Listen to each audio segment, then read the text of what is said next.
बिल्व वृक्ष तो साक्षात भगवान सांब सदाशिव ही है।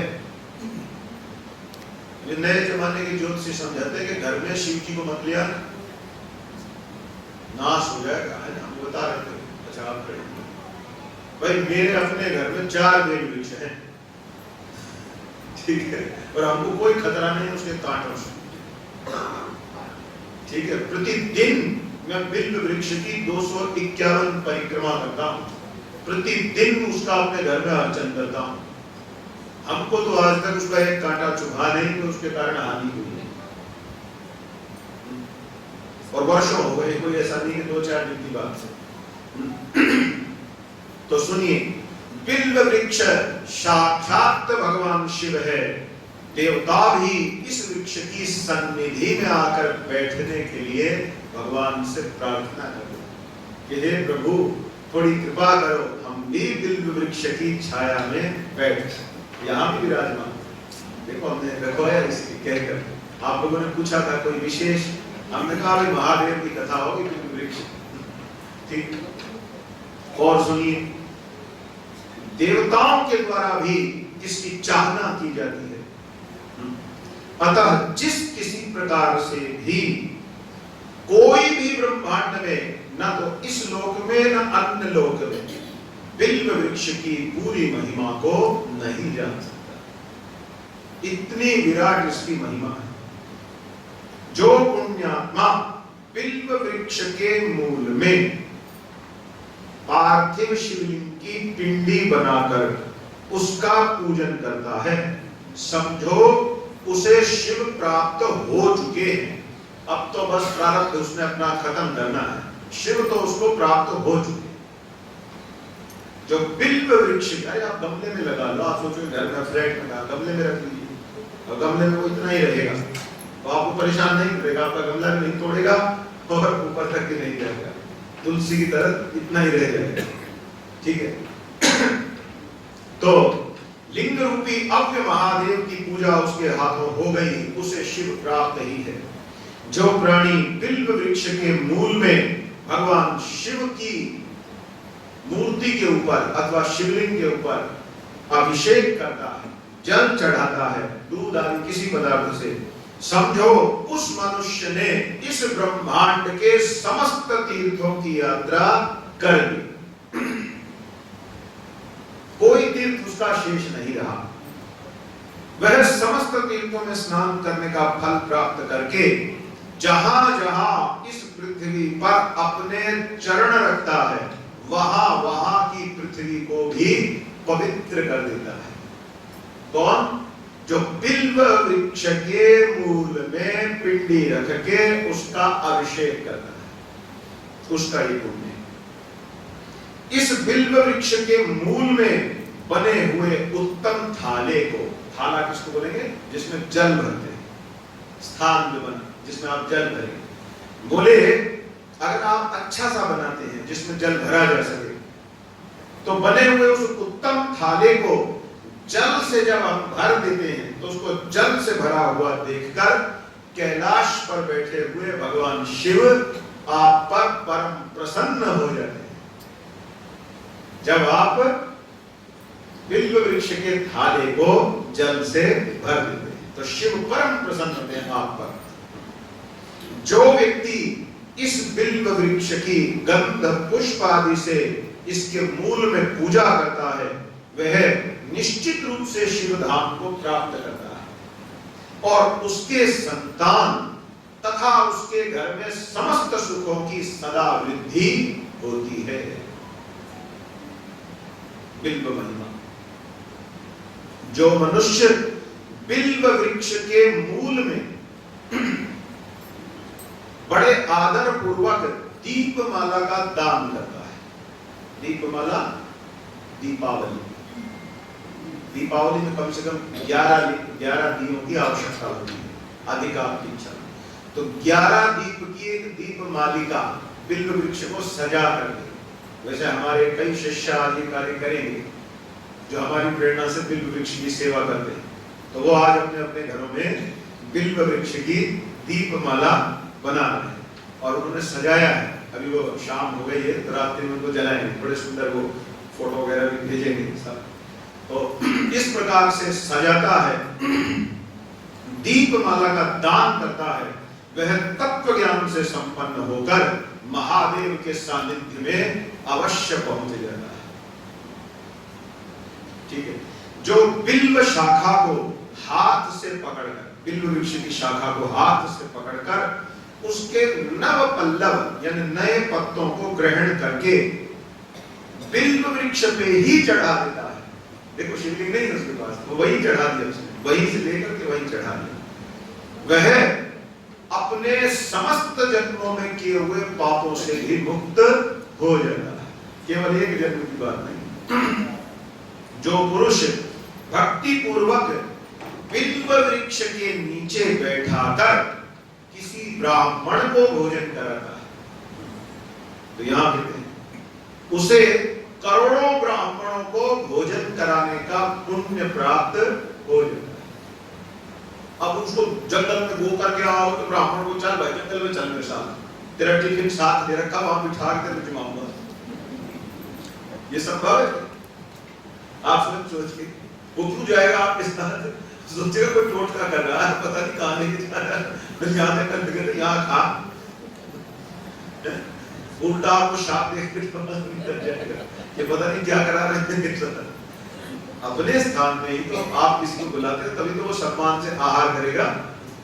तो यहाँ पर कह रहे जो किसी शिव भक्त को भी, ब्राह्मण नहीं है, शिव भक्त को बिल्व वृक्ष के नीचे बैठाकर उसकी छाया में भोजन कराता है, वह मनुष्य करोड़ों मनुष्यों को अन्न दान करने का पुण्य प्राप्त कर लेता है। हे ब्राह्मणों, इस प्रकार मैंने सांगोपांग बिल्व वृक्ष की महिमा, शिवलिंग पूजन आदि का सब विधान कह दिया। तो ये सारी बातें यहाँ बिल्व वृक्ष के महात्म्य में भी कही हैं।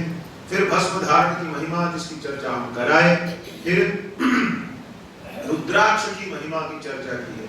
रुद्राक्ष भी परम महनीय पदार्थ है, प्रत्येक मनुष्य को रुद्राक्ष धारण करने की चेष्टा करनी चाहिए। यद्यपि वर्ण विचार है तो किसी विद्वान की सलाह से ही रुद्राक्ष धारण करनी चाहिए, क्योंकि किसके लिए कौन सा रुद्राक्ष बनेगा इसमें थोड़ा गंभीरता से निर्णय करना पड़ता है। हाँ, रुद्राक्ष यदि आप धारण करना चाहते हैं, आजकल ये कुछ धार्मिक संस्थाओं ने तमाशा बनाकर रख दिया है, ये तुलसी की कंठी रुद्राक्ष, ये तो ऐसे मार्केट हो गए हैं पदार्थ, कोई भी लीजिए जिसको देखो गले में पहले घूम रहा। आप तुलसी पहने गले में अथवा रुद्राक्ष, प्याज लहसुन और कोई मांसाहार आदि भोजन आप नहीं कर सकते, ये पहले अपने साथ निर्णय करिए। यदि आप रुद्राक्ष, कंठी, तुलसी आदि ये सब धारण करते हैं तो आपका आहार शुद्धि होना आवश्यक है, अन्यथा दोष की प्राप्ति होगी। तो रुद्राक्षधारी के लिए कुछ नियमावली कहाँ है? जाबालिकोपनिषद में भक्षा भक्ष की बात कही है, और तुलसी के लिए भी वही नियम है। तो तुलसी की कंठी धारण करने का ये कोई फैशन की चीज नहीं है, अच्छी लगती है इसलिए। वृंदावन घूमने गए थे, वहां वो सारे बैठे दुकानदार लो, वो अंग्रेजों को ढोल बजाते देखा तो सोचा कि ये भी गले में पहने, मैं भी पहनूं, क्योंकि वो तो जो पहन गए तो हमने पहनना है, ये तो नकद की सभ्यता हो गई। ऐसे नहीं, आप तुलसी रुद्राक्ष धारण करना चाहते हैं तो पहले अपने भक्षा भक्ष क्या खाते हैं क्या नहीं खाते हैं उस पर विचार करें, अन्यथा लाभ के स्थान पर हानि होगी। पवित्र पदार्थों को जब हम धारण करते हैं उनकी ऊर्जा तो मिलती है, किंतु साथ ही साथ कुछ जिम्मेदारी भी आती है, कुछ बंधन भी मिलता है, उसको मान करके ही उसका लाभ लिया जा सकता है। ठीक है जी। जहां तक बात है तुलसी की, तुलसी के निर्णय में तो ये कहा है कि द्वादशी तिथि रविवार इनमें निषिद्ध है। और बिल्व वृक्ष का आपने अच्छा पूछ लिया, ये बात मैं कहनी भूल गया था, धन्यवाद। बिल्व वृक्ष के पत्तों का चुनाव चतुर्थी तिथि में नहीं करना चाहिए, सोमवार को नहीं करना चाहिए, चतुर्थी सोमवार एक जोड़ा हो गया, एक जोड़ा अष्टमी नवमी इनमें बिल्व पत्र नहीं लेते हैं शिव पूजन के लिए। 2 जोड़े हो गए, इस तरह से याद रखने में थोड़ी आसानी होगी। चतुर्थी और सोमवार, दूसरा अष्टमी नवमी, और तीसरा चतुर्दशी अमावस्या। ना ना सावन कोई लाड साहब नहीं, निषेध की प्राप्ति अगर हो गई, नहीं नहीं नहीं, आप सुनिए, प्रश्न आपने मुझसे किया है, मैं बता रहा हूँ, सुनिए। श्रावण मास हो अथवा 12 में से कोई भी मास हो, विधि से अधिक बलवान निषेध बोधक वचन होता है शास्त्र का। यानी कहीं पर कहा है चढ़ाओ, तो आप लोग फिर चढ़ाएंगे कैसे? आप ये कहिए हम सोमवार को बिल्व पत्र चढ़ाना चाहते हैं, कैसे चढ़ाएं? रविवार को रख लीजिए। बिल्व पत्र 6 मास तक भी भगवान पर चढ़ाया जा सकता है यदि जल आदि की सहायता से सुरक्षित है। सुरक्षित नहीं भी है, कोई ऐसा मौसम आता है नहीं मिलता, सूखे पत्ते लीजिए, चूर्ण बना करके रख लीजिए, 1 चुटकी रोज चढ़ा लीजिए, तब भी आपका काम होता है। क्योंकि बिल्व चूर्ण से भी शिवार्चन की पद्धति शास्त्रों में कही। और आप भूल गए रविवार को भी चढ़ाना लेना, अब आपकी समझ में नहीं आ रहा सोमवार क्या कर, या शिवरात्रि है, बेलपत्र चढ़ाना है। अब मान लीजिए आज चतुर्दशी या अमावस्या हो, ऐसा कुछ संकट मतलब कोई बन गया, आप क्या करो? आपके शिवलिंग पर पहले से चढ़ा हुआ है, ले लो, उसको जल में धो के पुनः अर्पण कर दो। बहुत सुविधा है, भगवान की सब सुविधाएं बनी रहती है, कोई समस्या ही नहीं। पहले से चढ़ा हुआ है, ले लीजिए, चढ़ा लीजिए। जी तोड़ बिल्कुल, मैंने निषेध का कहा, केवल जो पत्र न लेने का, रविवार को जल भी नहीं। जी अच्छा, किस प्रकार से सब बात, रुद्राक्ष पर हमारा प्रसंग था, तो रुद्राक्ष के विषय में पुराणों में गुप्त भी रखा गया है बातों को। 1 से लेकर 14 मुखी रुद्राक्ष की चर्चा शिव पुराण में की गई। यद्यपि रुद्राक्ष से अधिक मुखी भी प्राप्त हुए, लेकिन जब भगवान ने उनके रहस्य को नहीं खोला तो उनको गुप्त ही रखना चाहिए, है ना? क्योंकि ये सब ऊर्जा के भंडार हैं, गलत हाथों में पड़ने पर ये रावण पैदा कर सकते हैं, इसलिए ध्यान रखना पड़ता है।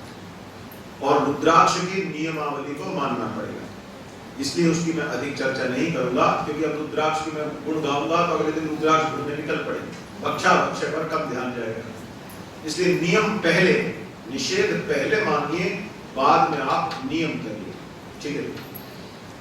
किंतु रुद्राक्ष धारण की बड़ी विराट महिमा है। स्कंद पुराण में एक श्लोक मिलता है, गधे के भी गले में रुद्राक्ष बंधा हो। ध्यान दें, इसी एक वचन में सारी बात है। स्कंद पुराण में लिखा, गधे के भी गले में यदि रुद्राक्ष बंधा हो और उस गधे की मृत्यु हो जाए तो यमराज जी उसकी ओर भी देखते तक नहीं, क्योंकि वो भी शिव धाम जाएगा।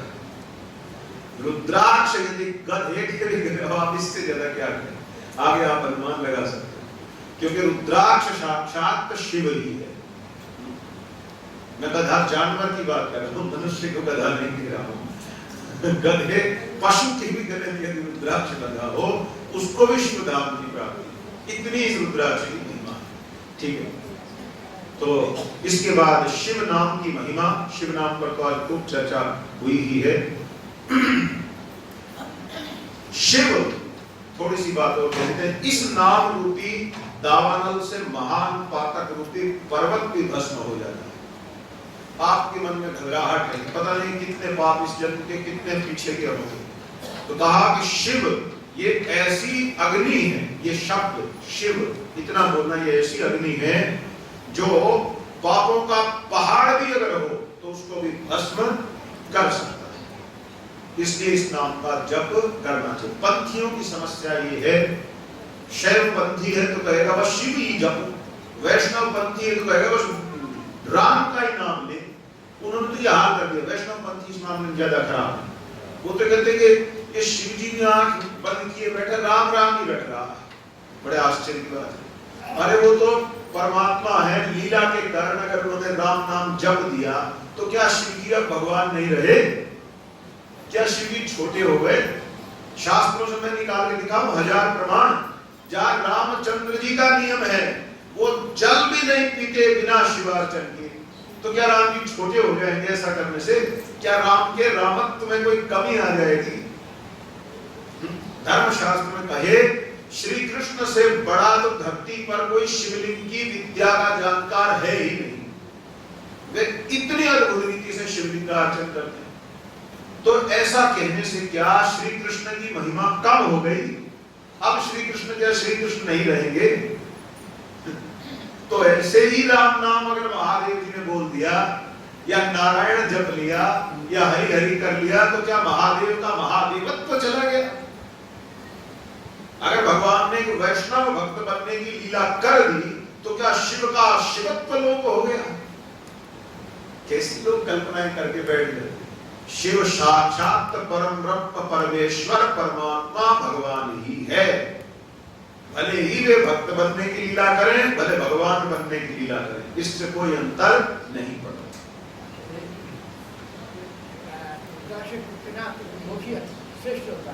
रुद्राक्ष एक मुखी नहीं, मिल तो सारी चीजें जाती हैं, लेकिन हम लोग तभी देते हैं जब नियम हमें दिखते हैं। नियमों का पालन करने वाला हो तो मैं उसको 1 से 14 मुखी, तो क्या उससे आगे की भी सब इंतजाम है वो भी दे सकते हैं, किंतु हमें पात्र जब नजर आता है तब देते हैं, नहीं तो वो उसको हानि कर जाएगा। एक ही देंगे तो लाभ क्या हो? पहले वो पात्र बने। अब देखिए, मैं अपने पूजन में अपने शरीर पर जब शिवार्चन करता हूँ, आज रात्रि में करूंगा तो 1100 रुद्राक्ष धारण करके करूंगा, 4 प्रहर का पूजन। तो क्या समस्या है? सब कुछ है, किंतु विधि नियम पात्रता होनी चाहिए, उसी के अनुसार दिया जाता है। तो ये पाप मूलक जो हो नाना प्रकार के दुख हैं, वे सब शिव नाम से ही नष्ट होने वाले हैं। दूसरे साधनों से नष्ट करना सहज नहीं है। जो मनुष्य इस भूतल पर सदा भगवान शिव के नामों के जप में लगा है, उसने समस्त वेदों का ज्ञान जान लिया, वह परम पुण्यात्मा है, वह धन्यवाद का पात्र है, वह परम विद्वान है, जो इस निष्कर्ष पर पहुंचा कि मुझे शिव का नाम जप करना चाहिए। आज इस पर तो बहुत चर्चा हो गई आरंभ में भी। फिर भस्म के महात्म्य की चर्चा शिव पुराण में की है, जिसकी चर्चा भी हम पहले ही कराए। रुद्राक्ष आदि की चर्चा भी हो गई है। इसके बाद ऋषियों ने, अभी हमारे पास 15 मिनट हैं, तो इसके बाद नारद और ब्रह्मा के मध्य में धर्म को लेकर के एक विशेष संवाद हुआ था, उसकी चर्चा ऋषियों ने की है। तो ऋषियों ने पूछा, हमने सुना है नारद जी ने एक बार बड़ी अद्भुत तपस्या की थी, किंतु वहां कुछ उठा पटक हो गई थी, वो आप हमें बताइए। ब्रह्मा जी कहने लगे बिल्कुल। तो नारद जी का व्याख्यान किया, बोले नारद ने एक बार अखंड तप किया। नारद जी की तपस्या को भंग करने के लिए इंद्र ने कुछ एक अप्सराओं को भेजा। अप्सराओं ने बहुत प्रयत्न किया, नारद के तप को भंग नहीं कर पाई। नारद जी तो बोल के कुप्पा हो गए। अरे भाई, हम तो साक्षात नर नारायण जैसे हैं, देखो हमारे तप को भंग दो। कामदेव आदि भी नहीं कर पाए। हमारी जो महिमा है सो तो अद्भुत। नारद जी को अहंकार हो गया। अब नारद जी आगे बढ़ गए कि मैंने काम पर पूर्ण विजय प्राप्त कर, क्रोध आदियों पर विजय प्राप्त कर। नारद को लगा, अब जंगल में मोर नाचा, किसने देखा? मैंने किया, यूं क्या फायदा? 4 आदमी को पता तो लगना चाहिए कि मैंने क्या किया है। तो ऐसा सोच करके सोचे, अब कोई दूसरा तो बताएगा नहीं, अपने मुंह से बताते हैं जाकर के सबको। किसको बताएं? ब्रह्मा जी के पास है। ब्रह्मा जी को प्रणाम किया। ब्रह्मा जी ने पूछा, नारद जी कैसे हो? बोले बहुत अच्छे से। और फिर शुरू हो गए। इसके बाद भगवान शिव के पास गए। भगवान शिव को भी अपना गुण गा के सुना, मैंने ऐसे ऐसे सब पाया है। भगवान शिव मुस्कुरा दिए और मुस्कुरा करके बोले, देखो हमको तो आपने कह दिया, कोई बात नहीं, नारायण को मत कहना। ये बात नहीं तो थोड़ा गड़बड़ हो सकती है। नारद जी तो अपनी धुन में मगर उनको समझ में नहीं आ रही किसी की कुछ। अहंकारी के साथ यही होता है, कोई उसके भले के लिए उसको कोई बात बता रहा है, वो नहीं, क्योंकि वो पहले से भरा हुआ है ना, तो उसमें नई चीज जाने नहीं दे रहा है, उसको लगता है परफेक्शनिस्ट, मुझे सब पता है। तो नारद ने भगवान शिव की सलाह पर ध्यान नहीं दिया। ऐसे कैसे भगवान विष्णु को क्यों ना बताऊं पक्का बताऊं, पहुंच गए और भगवान विष्णु से बोले, अब बोले कैसे बताऊं, क्या कहना चाहिए, ऐसे क्यों मना किया। अब जब विष्णु जी के धाम में गए, भगवान विष्णु आप जानते हैं कुटिल हैं, जब लीला करने बैठ जाते तो अच्छे रगड़ देते। तो भगवान नारायण तो समझ गए थे क्या मामला है। और जब नारद जी जैसे ही आ रहे हैं, भगवान तो अपने शेषनाग को छोड़ करके और थाली हाथ में लेके पूजा की भागे। आइए आइए नारद जी, धन्य भाग हमारे, ओहो आज तो आप वैकुंठ को शुद्ध कर दिए, आपने तो यहाँ सारा कल्याण कर दिया, आपके बिना तो वैकुंठ में बड़े दोष थे, आपके चरण पड़ते शुद्ध हो गया, आपसे बड़ा तपस्वी, आप अजय साधक तो कोई ब्रह्मांड में हो ही नहीं सकता। नारद ठीक है, आशीर्वाद बैठिए, हो गई गड़बड़। तो भगवान टेस्ट करते हैं कई बार, तो टेस्ट कर दिया, टेस्ट हुआ, नारद जी आप पकड़ गए। अब नारद जी कुछ गुणगान और कर दिया, भगवान समझ गए। भगवान की आदत अपने भक्त में अहंकार को शेष नहीं करते, उसको नष्ट करते हैं, क्योंकि भगवान भक्तों के हितैषी दुश्मन थोड़े कि अपने भक्त में कोई दोष रह जाए। हुआ ये, नारद जी गुणगान करके आगे चल पड़े। सभी आप दुनिया में देखते हैं क्या चल रहा है, बहुत दिन से तपस्या कर रहे हैं। अचानक से नारद मुनि की दृष्टि पड़ी एक नए से नगर पर। नारद जी सोचे ये कौन सा नगर है, इसको तो मैंने पहले देखा, इसका अवलोकन करते हैं। नारद जी गए, अरे नीचे जाकर के देखा तो वो महाराज शील निधि का नगर था। तो नारद जी ने भेंट की, उन्होंने नारद जी को प्रणाम किया, सारे काम हुए। नारद जी ने उनसे कहा आप लोगों का कल्याण हो, जैसे साधुओं का अभ्यास होता है। अब इस बात पर शील निधि महाराज ने कहा, महाराज अगर कल्याण करना चाहते हैं तो एक कष्ट है। बोले क्या? बोले हमारी पुत्री बड़ी हो गई है, उसके विवाह के निमित्त यदि आप कुछ कह सके। तो नारद जी ने कहा क्यों नहीं? बोले एक बार उसका हाथ देख लेते, थोड़ा और अच्छे से आप बता पाए। नारद जी कहा बुलाओ। अभी तो नारद जी हम तो हमसे आगे कोई और है ही नहीं, ऐसी भावना में फंसे। अब शील निधि महाराज की कन्या जब आई तो नारद जी उसका मुखमंडल देखते ही गड़बड़ हो गई। नारद जी के मन में तो आ गया कि अरे भाई हम तो ब्रह्मचारी व्यर्थ में ही रह गए, इससे तो हमारा विवाह होना चाहिए, पर कहें कैसे? समस्या ये। अब वो आकर के जब बैठ गई तो नारद जी ने उनका हाथ देखा, हाथ देख करके कहते हैं इसका पति दुनिया भर में घूम घूम कर नारायण की भक्ति का प्रचार करने वाला होगा, ऐसे लक्षण नजर आते हैं। ठीक है, वो एक स्थान पर कम ही रहा करेगा, ऐसे लक्षण नजर आते हैं। मतलब घुमा फिरा कर अपनी ओर इशारा करना है कि आप इधर ध्यान दो।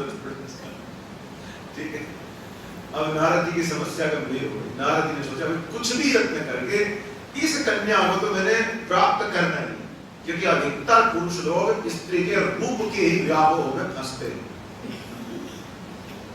स्त्री का रूप नष्ट होने पर उन्हें उसमें कोई रुचि नहीं रहती, तो कोई कितनी भी इधर-उधर की बड़ी-बड़ी बातें करते हैं। अधिकतर स्थिति ही है, बहुत कम लोग हैं जो अन्य प्रकार से सोचते हैं। तो खैर नारद जी भागे भागे गए भगवान विष्णु के पास। बोले भगवान आपका मैं श्रेष्ठ भक्त हूं कि नहीं? बोले कि मैं दोबारा थाली उठाऊंगा। अब बोले अगर श्रेष्ठ भक्त हूं तो ये बताओ मैंने कुछ मांगा आपसे आज तक? बोले कुछ भी नहीं मांगा, आपने तो हमारे लिए बहुत कुछ किया है। ठीक, तो आज कुछ मांगने का। बोले मांगो, क्या मांगो? बोले हमको अपना ये हरिमुख दे दो। क्यों? ये ना पूछा ना भगवान ने बताने की जरूरत, सब पता है क्या होना है। बोले दिया, हरिमुख दे दिया। अब नारद जी को पूर्ण विश्वास हो गया कि भाई भगवान को तो भगवान से भी सौंदर्य किसमें होगा, भगवान का सौंदर्य परम परम है। अब इस मुखमंडल को देखने के बाद तो वो कन्या ऐसा हो ही नहीं सकता कि मेरे अतिरिक्त किसी अन्य से विवाह करने का विचार करे। अब जब तक आए तो पता चला शीलनिधि महाराज ने स्वयंवर की व्यवस्था की और इस स्वयंवर की व्यवस्था में वो अपने आप पति का चुनाव करेगी। तो नारद जी बैठ गए आसन पे जज के। नारद को पूरा विश्वास है कि हमारे अलावा किसका नंबर पड़ सकता है, मेरे पास तो नारायण का सौंदर्य है, अन्यों का तो फिर भी ऐसे ही है, लौकिक है। तो नारद जी बैठे हैं। अब वो कन्या आई और जब उसने नारद जी से आगे बैठे कि फिर भी कहीं गड़बड़ ना हो, पहले नंबर पर रहना चाहिए। तो नारद मुनि को उसने देख करके एक क्षण के लिए भी देखना उचित नहीं, आगे बढ़ गई। नारद जी को विश्वास नहीं हुआ कि ये कैसे हो सकता है, नारायण मुख को देख कर, हरि मुख को देख कर वो कैसे आगे बढ़ सकती है। नारद जी सोचे उसने शायद ध्यान से नहीं देखा, एक बार आगे उछल के आगे की खाली सीट पर दोबारा बैठ गए, दोबारा नंबर लग गया। अब इस तरह से नारद जी कई बार चेष्टा और सारे लोग उस सभा में नारद पर हंस रहे। वैसे बड़ी गंभीर शिक्षा भी है। देखो अपने भक्त को बचाने के लिए भगवान अपने भक्त की जग हंसाई भी करा लेते हैं, लेकिन भक्त बचना चाहिए। भगवान की यही इच्छा है, मैं अपने भक्त का नाश नहीं होने दूंगा। गीता में कहा है ना, नमे भक्त प्रणश्यति, मेरे भक्त का कभी नाश नहीं होता।